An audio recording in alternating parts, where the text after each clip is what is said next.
historic and turbulent year is 40 minutes away as England starts the second half off the boot of Goulding. And the ball down onto the Australian try line with them leading 10 points to 4, the Kangaroos. Hill plays it now. His hands have been safe today so far. He's had a problem with them. Larson now. 15 metres out from their own line. Tuvey has been running from dummy half and making great inroads. I saw one rugby league journalist almost failing to even consider Jeff Tuvey in the same breath as Lee Jackson. I put it to you that Tuvey's played every bit as good as Jackson as the forwards combine at close quarters, and Andrew Johns tries to get under the outstretched arm of Dennis Betts. 5 tackles gone, a good set of 6 for Australia as Fittler gets a kick in that will bounce a couple of times down to Radlinski. Off the feet. He is out now beyond the 30-metre line, so that's not a bad position to come up with the football on your first tackle. Gary Connolly doing something we haven't seen much of him doing in this match, and that is running with the football. He's been very strong in defence. The replacement is Cassidy as we go to the sidelines for a report from Chris Bombolas. Thank you, Ray. Australian coach Bob Fulton very pleased at half-time. He wants the Kangaroos to keep going the way they did in the first 40 minutes. He wants them to keep an eye on Afai and Robinson in the kick chase. And Phil Larder for England, he wants them to contain the dummy halves, watch them making gaps up the middle, no silly penalties. And Andrew Farrell has a groin problem. He didn't stop at half-time. He ran up and down the tunnel to keep it warm, and he may be a problem in the latter stages of this second half. It was good work there by Jason Robinson to peg the Australians back on their own 10-metre line, and here you can see that England have lifted in the urgency of their defence. Australia have used 2 and now 3, and they haven't reached the 20-metre line. So far, this has been a very good defensive effort by England as Larson now breaches that point and gives a ball down for Menzies, who steps and gets outside the 35-metre point. That has improved this set of 6 for Australia territory-wise. Now we're on 4 as Dimmick tries to bust them, and he goes between Cassidy and Smith, and now it's with Fittler. Goulding has come up, the ball has gone loose. Now they get a kick in. Dallas is offside, the ball goes over the sideline. And it's going to be an England feed. A good pressure there from Bobby Goulding coming through, and Brad Fittler. Appeared as though Fittler had time to kick with his left foot. Dean Pay, fortunately, was back there. Kick for the sideline. Brett Dallas thought about going and catching the football, but made the wise decision. But good field position immediately for England. Australia just taking a little bit of time to get back in their stride. Early moments of the second stanza. So it's 1-on-1 out there at the moment, but Connolly is anxious for support. Eventually he's pulled down and tackled by Brad Fittler, helped by Gary Larson, and the penalty has gone to England. It's against the tackle of Gary Larson, coming in as a second tackler after the referee had deemed the player's promotion had been halted, as the replay indicates. And now England with a very good attacking opportunity. Cassidy taking it towards the centre of the ground. Larson racking up another tackle. They put a move together which involved Goulding coming from the blind to the open, and Clark up the centre. And Jackson a dummy half, and Goulding waits on the left to go across for Betts, and Betts has got Smith on his outside. Smith, a very good support player in the 6 jumper. Great tackle, Jeff Tuvey. And now we find Newlove a dummy half, and he goes for it, Newlove. He's big and he's strong and he's over. Newlove is over. He went for it cheekily down the blind side, and the big man has scored again. He has scored a try in each of his World Cup performances this season, and he's kept that record intact. Yeah, great tackle by Jeff Tuvey originally, but then he was slow around the marker area. And Newlove saw that. He couldn't get up, Jeff Tuvey. There he is getting up now. He's offside. Only 2 defenders there. Have to say, pretty ordinary attempt by Dallas, but he's very big, very strong, Newlove. Look at him go. He'd be 15.5, 16 stone, this centre. And sheer strength gets him over. I thought it was very poor reading from Terry Hill. He had to realise that Tuvey was slow off the ground, so he couldn't commit himself. Hill starts to go to the left-hand side of the ruck. has to come back, and by that time the bird had flown. Dallas hadn't come up to meet, and Paul Newlove, very, very strong player. Well, they needed that. I mean, he's still entitled to be tackled, isn't he? They've got him, what, 6 metres out. They're entitled to stop him, but as I said, he's very strong. And now Bobby Goulding from the touchline to try and level the scores at Wembley. So Paul Newlove, the youngest ever international for Great Britain, scores a try in each of his World Cup appearances at the tournament.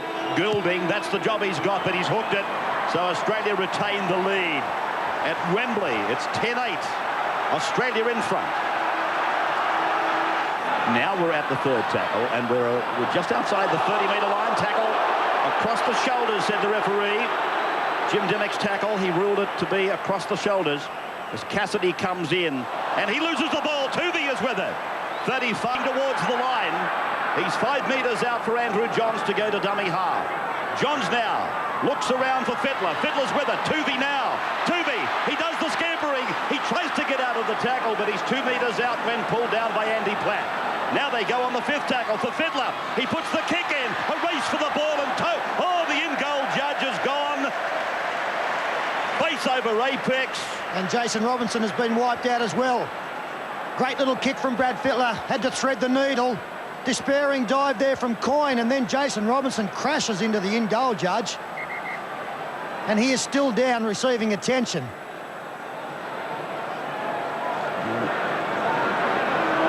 England are down to 12 men. And the player in question is out of the field of play.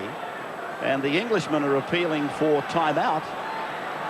But Jason Robinson is the centre of great concern at the moment. Well, Cummings held the game as long as he could. It's my understanding that with a player off the field completely, he had no right to hold it as long as he did. Okay, let's go. As Dimmock throws it and Larson takes it towards the centre. Andrew Johns is talking confidently now as the youngster starts to assume some command out there. At no stage wanting to override or overrule his captain, but Fittler is out very wide. He's outside Pay. He gets it as the second man play. He goes himself, Fittler, turns it back into open space, and Andy Platt dives on the ball for England.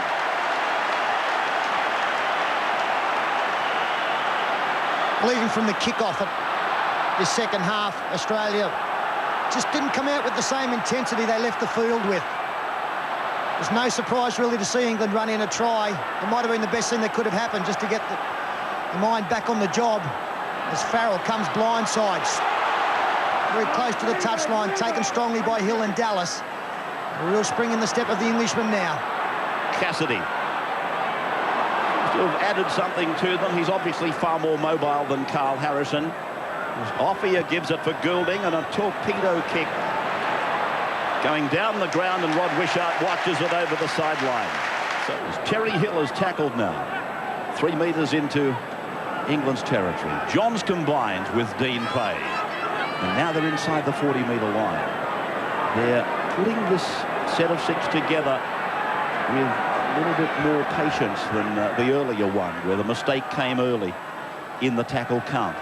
Now Larson is 30 metres out from the line. They've got a couple of tackles left. They come wide now. Fittler takes them to the line. Then Brasher puts on a step. He's been caught by Newlove. Menzies is with him. Menzies, he's going to be put down. 8 metres out from the line on 5. Tuvey's calling the ball to the left. They go right. Jason Smith lofts the ball in. Clark is with it for England. Oh, once again, Australia going close, but not completing their set of 6 tackles. Offia offloads. Radlinski might offer nothing in attack, but he's a very strong defender, and when Menzies went through, it looked like he might score, but Radlinski pulled him down. Australia back the 10 metres. They don't want to give a penalty here. They know they've got England nailed deep inside the 20-metre line, and there's 4 tackles gone as Cassidy plays it. Jackson uses Platt. Platt reaches the 20-metre line, and that's 5. So now England will be looking for the big boot of Farrell, I would imagine. It's with him.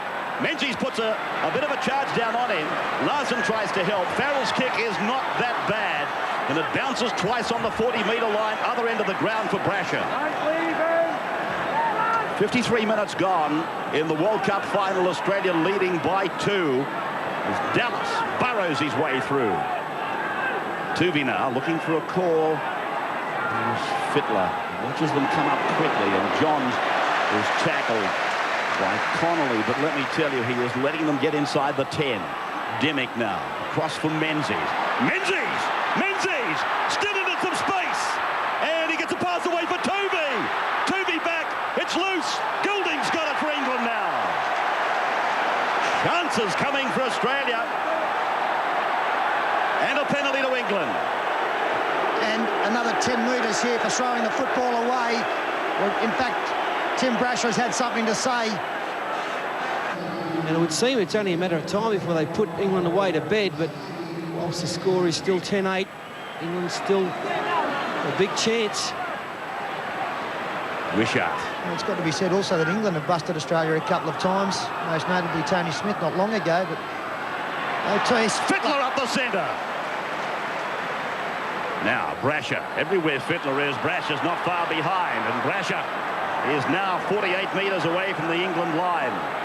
They're on their heels at the moment as it goes away from Coyne into Tuvey's hands, and then on for Johns, and a face ball finds Menzies, goes for the throttle inside the 30, got a pass away.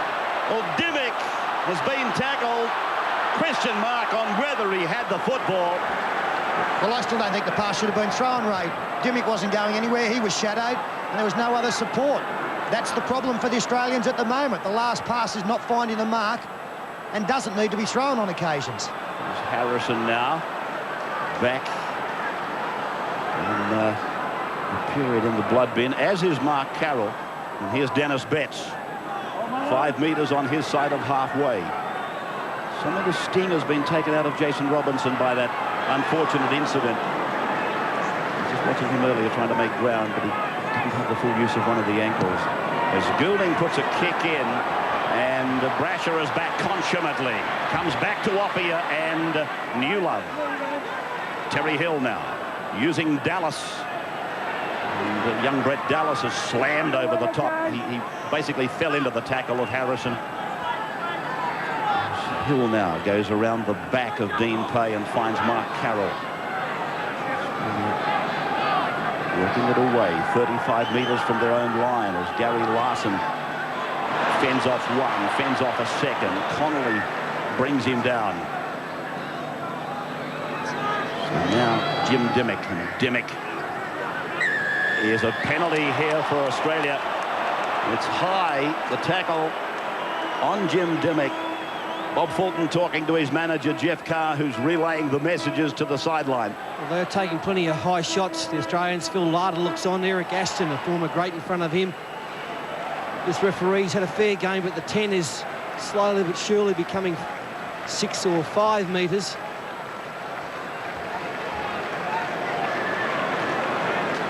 Jim Dimmick has also been warned about having things to say out there.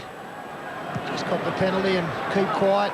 Good kick there. And 6 tackles now from 31 metres out.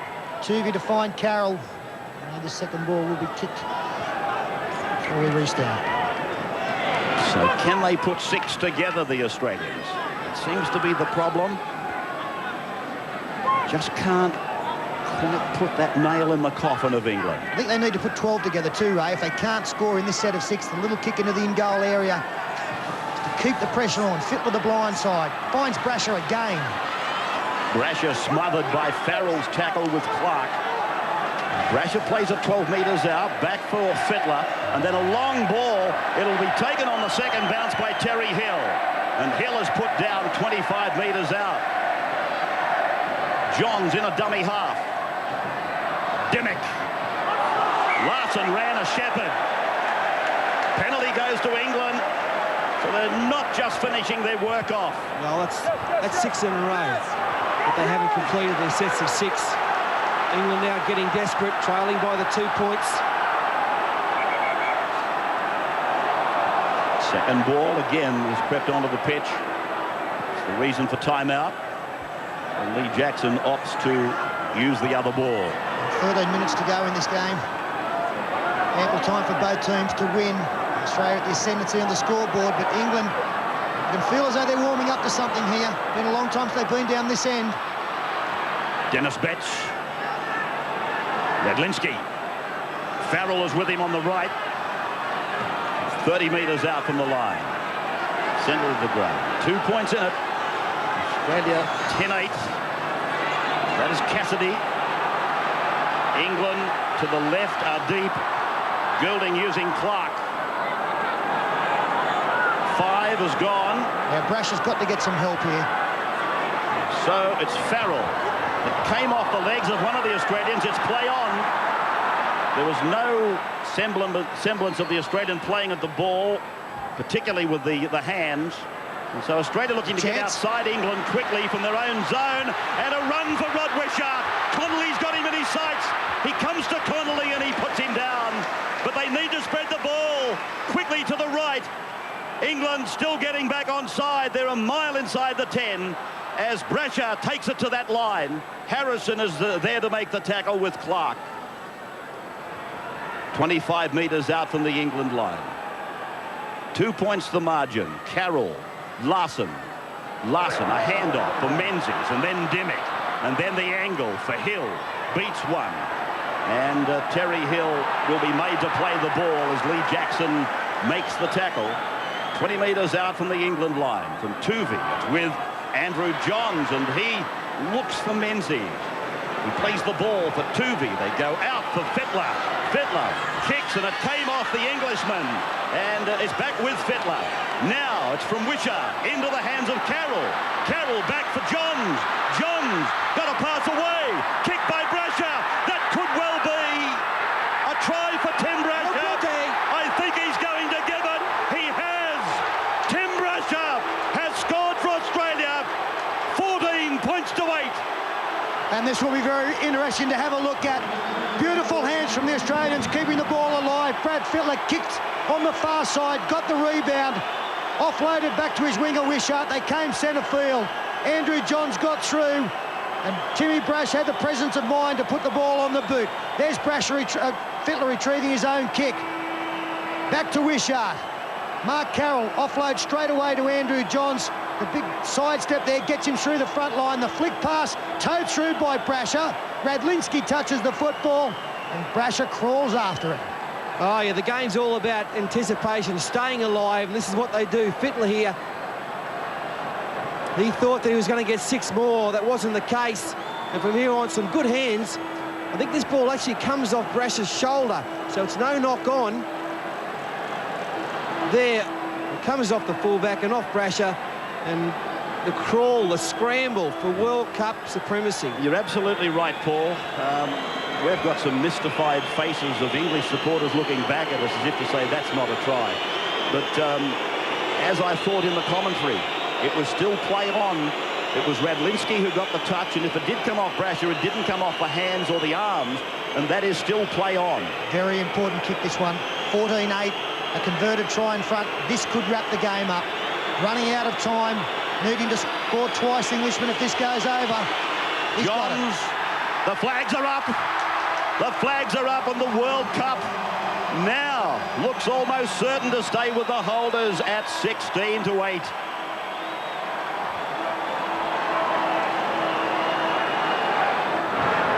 And Lee Jackson has gone right across to the centre of the ground. He's had a great game, hasn't he, Brett Dallas? Only turned 21 a week or so ago. He's done a lot of very, very good things. The Wishart has had a fine second half as well. Andrew Johns, BBC man of the match. Been very busy around the rucks. Good kicking game.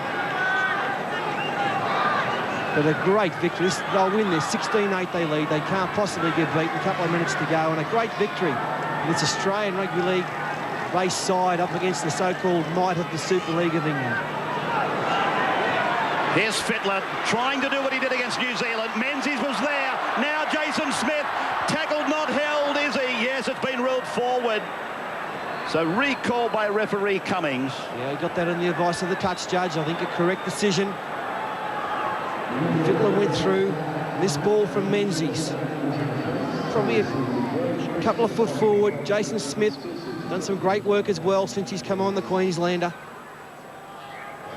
Amazing you'd say that. Only 3 of them in the match too. But just getting back to Brett Dallas, you know, it couldn't have happened to a nicer young man, and probably none more deserving. Remember, he had no luck coming up to the grand final, being ruled out with injury.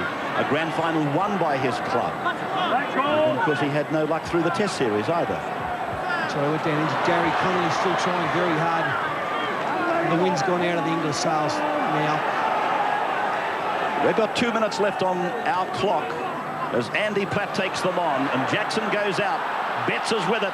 Smith joins in. Driving tackle by Tuvey. They've got the numbers. Farrell gets it away. England are down the right with Clark, and Clark is taken out by Brasher. And a penalty goes. Bit of drama over there now. Stuart Cummings trying to get some authority in that passage of play, but good cover by Timmy Brasher. 10 minutes for Mark Carroll. Mark Carroll has been sent to the sin bin for 10 minutes, and he's far from happy.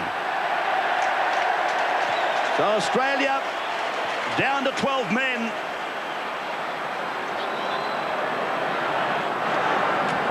The last seconds of this game. Nervously we count them down. Farrell is away from Dimmick, taken by Larson and Jason Smith. They are where they want to be, particularly against a team of 12 men. Goulding now, menacingly. Joint comes in on the angle, and Joint will play it now. 7 metres out from the line. Andy Platt, away from Smith, on for Betts, wide for Newlove. Newlove, pulled down. Tuvey did well, so did Terry Hill. To the right for Smith.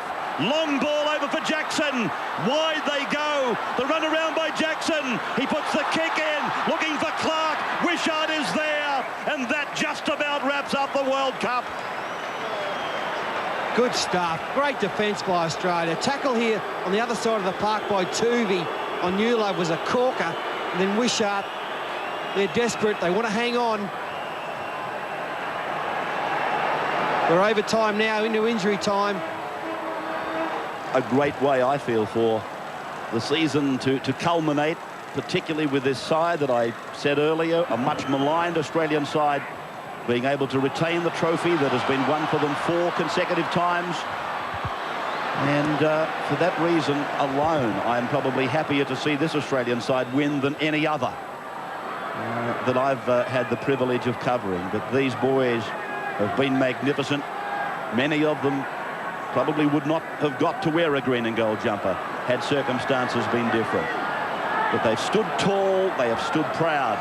And Jackson goes away from dummy half to be tackled 7 metres out from the Australian line. 16 points to 8. And the timepiece has indicated to us several seconds ago that as Clark makes a break and Australia's Wishart again is there, and Rod tries to turn it around. That's the 10-metre line behind him. As the Australians embrace, they're of the opinion the siren has sounded, but the referee says play on. And 30 metres out from the line is Mark Coyne. Tuvey. Andrew Johns winning his 3rd Man of the Match award from the BBC people. One of their judges is a man by the name of Alex Murphy, who is well qualified to make awards like that. Tuvey now.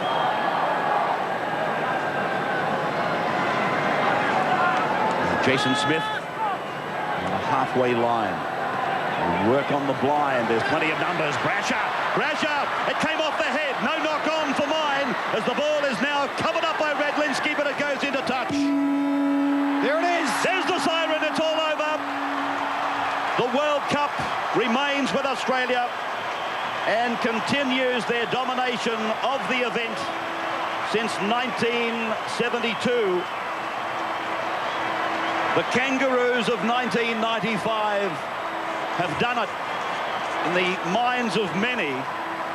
They've done it in the face of great adversity, and it's a very proud moment, I'm sure, for not only the 13 or the 17 men that have represented Australia today with honour. It's been a proud moment for Bob Fulton, no doubt, And back in Australia, I would think even a prouder moment for Ken Arthurson and John Quayle. The World Cup has been won by the Australian Rugby League Kangaroos. And what a moment in anyone's career. But today, it's for Brad Fittler.